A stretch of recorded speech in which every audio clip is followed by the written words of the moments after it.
आज हम पढ़ने जा रहे हैं पाठ 9, कोई नहीं पराया जग में। इस कविता में हम यही पढ़ेंगे कि इस दुनिया में कोई भी हमारे लिए पराया नहीं है, सभी के साथ हमें अपनेपन का व्यवहार करना चाहिए। तो चलिए आइए देखते हैं। इस कविता के गोपाल दास नीरज हिंदी के प्रसिद्ध गीतकार है। कवि रामधारी सिंह दिनकर ने उन्हें हिंदी की वीणा कहा था। वे प्रेम और सौंदर्य के कवि है। इस कविता में उन्होंने संसार के सभी मनुष्यों को अपना समझने और परायापन को मिटाने की प्रेरणा दी है। तो इस कविता में आप क्या पढ़ेंगे कि सभी मनुष्यों के साथ अपनेपन का व्यवहार करना चाहिए और परायापन को हमें दूर भगाना है। ठीक है। कोई नहीं पराया, मेरा घर सारा संसार है। कवि कहना चाहते हैं कि इस दुनिया में मेरे लिए कोई भी पराया नहीं है, तो मेरा घर जो है वो पूरा संसार है। मैं न बंधा हूँ देश काल की जग लगी जंजीर में, मैं न खड़ा हूँ जाति पाति की ऊंची नीची भीड़ में। तो मैं ना तो देश काल की किसी जंजीर से बंधा हूँ और ना ही मैं किसी जाति पाति ऊंच नीच के भेदभाव से बंधा हूँ। तो मेरे लिए सभी जो हैं वो एक समान है। मेरा धर्म ने कुछ शाही शब्दों का सिर्फ गुलाम है। मैं बस कहता हूँ कि प्यार है तो घट घट में राम है। तो क्या है, कहना चाहते हैं कि किसी शाही गाई से, किसी भी धर्म से मैं किसी भी धर्म का कोई गुलाम नहीं हूँ। मेरे लिए सभी धर्म एक समान है और मैं बस इतना कहना चाहता हूँ कि जहाँ पर प्यार है वहीं पर हर घर घर में राम है। तो जहाँ राम है वहीं प्यार है। मुझसे तुम न कहो मंदिर मस्जिद पर मैं सर टेक दूं, मेरा तो आराध्य आदमी दिवालिया हर द्वार है। कोई नहीं पराया, मेरा घर सारा संसार है।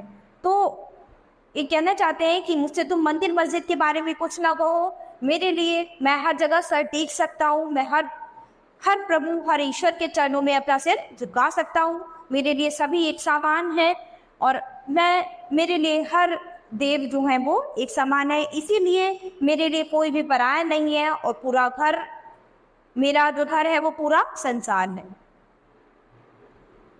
कहीं रहे कैसे भी मुझको प्यारा यह इंसान है, मुझको अपनी मानवता पर बहुत बहुत अभिमान है। तो क्या कहते हैं कि चाहे कोई कहीं पे भी रहे, कैसे भी रहे, मुझे हर इंसान प्यारा है और मुझे अपनी इस मानवता पर बहुत ही अभिमान है। अरे नहीं देवत्व मुझे तो भाता है मनुजत्व ही, और छोड़कर प्यार नहीं स्वीकार सकल अमृतत्व भी। मुझे सुनाओ तुमने स्वर्ग सुख की सुकुमार कहानियाँ, मेरी धरती 100 स्वर्गों से ज्यादा सुकुमार है। कोई नहीं पराया, मेरा घर सारा संसार है। तो कवि कहते हैं कि मुझे स्वर्ग की वो सुकुमार कहानियाँ मत सुनाओ, मेरे लिए तो मेरी इस धरती पर ही 100 स्वर्गों के बराबर है। तो वो अपनी धरती पर रहने वाले लोगों को ही स्वर्ग के समान मानते हैं और इसीलिए वो कहते हैं कि मेरे लिए कोई भी पराया नहीं है, पूरा संसार जो है वो मेरा गुजरे है।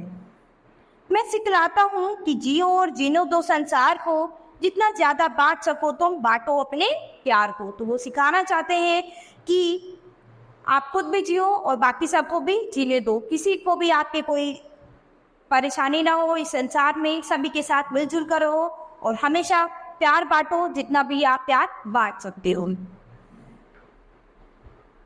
हंसो इस तरह हंसे तुम्हारे साथ दलित ये भूल भी, चलो इस तरह उछल न जाए पग से कोई शूल भी। तो आप इस तरह से हंसो कि आपके साथ हर तरह से छोटा बड़ा हर व्यक्ति आपके साथ हंस पड़े, और इस तरह से चलो कि कोई भी आपके रास्ते में कुचल न जाए, आपके रास्ते से किसी को भी कोई परेशानी न हो। सुख न तुम्हारा सुख केवल जग का भी उसमें भाग है, फूल डाल का पीछे पहले वन का श्रृंगार है। कोई नहीं पराया, मेरा घर सारा संसार है। तो भी कवि कहना चाहते हैं कि सुख न केवल मेरा है न तुम्हारा है, सुख के भागी तो दुनिया में सभी व्यक्ति हैं, सभी व्यक्ति को सुख पाने का अधिकार है। इसीलिए कभी हमें ये नहीं सोचना चाहिए कि ये सुखी है या मैं सुखी नहीं हूँ या ये है। तो इस सुख की कामना हमें केवल अपने लिए नहीं करनी चाहिए। सुख तो दुनिया में सभी के लिए बना है, सभी उसके भागी हैं, तो सभी के साथ उसके सुख का हिस्सा बनना चाहिए। फूल डाल का पीछे पहले वन का श्रृंगार है। ठीक है। और कोई नहीं पराया यानी कोई भी नहीं पराया है, मेरा घर तो ये सारा संसार है।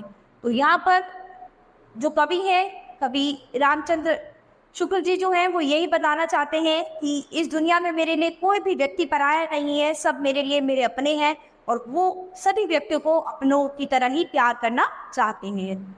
तो इस कविता में हमने अपनेपन की भावना के बारे में पढ़ा है कि हमें हर किसी के साथ अपनेपन का भाव रखना चाहिए। तो बच्चों, ये पाठ हमारा यही खत्म होता है। अब हम अपनी नई क्लास में मिलेंगे अपने नए पाठ के साथ। धन्यवाद।